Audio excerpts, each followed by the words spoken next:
Hi there, it's Ryan Miller with Etna Interactive, and we've been getting a ton of questions about virtual appointments. A couple bits of good news here. It's fairly straightforward to get yourself ready to accept virtual appointments. We've been helping our clients with it for over 15 years.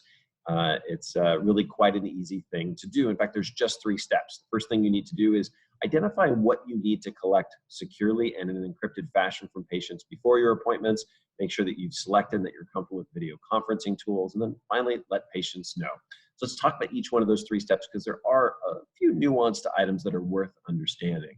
Obviously, you're going to require at least a registration or a bit of health history before you conduct a virtual appointment. But for many clinics, they choose to offer virtual assessments that require photography to assess the patient and their underlying expectations before deciding that a virtual appointment may be appropriate. So if that's you, there's something important you need to understand.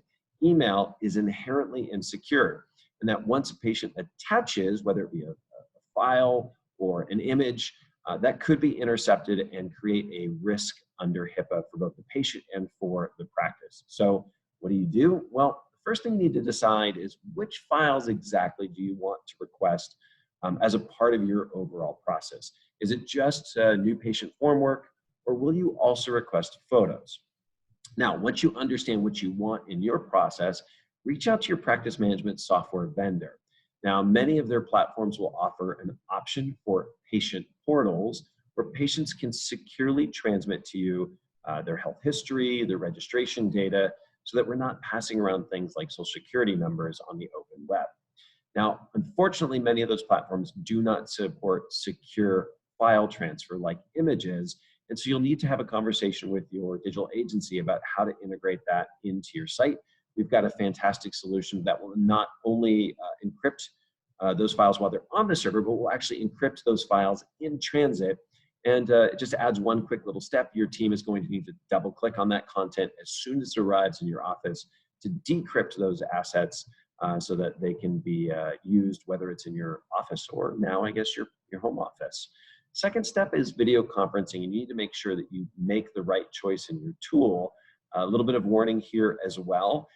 Unfortunately, some of the commercially available tools for video conferencing are not, for those of us in the United States, HIPAA compliant. Fortunately, Skype, Zoom, and Gotomeeting do all offer HIPAA compliant options. Some of them are a little bit convoluted to get into and can be expensive, but they are all willing to sign BAAs or business associate agreements. Now, we've done a bunch of research and we found a free tool that we really like that we think you might want to check out. It's called doxy.me.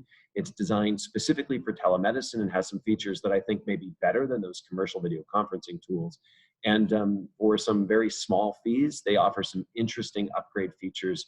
So definitely worth consideration. Now, once you've selected your video conferencing platform and practiced a little bit, it's time to let patients know. We need to modify those patient intake forms, those patient appointment request forms, giving them the choice to signal you that they're interested in a virtual consult as opposed to a live one. Once that's in place, it's worthwhile to publish a page describing your overall virtual appointment process just to manage expectations properly with patients. And then we'll be free to publish far and wide, letting the world know that that's an option all over your site. And of course, we have other channels available to us, everything from your on-hold messaging to your email signature files to email marketing and social media. Let's use all those channels to let patients know how they can connect with you in the time of COVID. So 3 simple steps.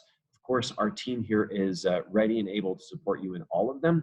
So if you have a question, reach out to your account executive here at Etna Interactive, and we're happy to help.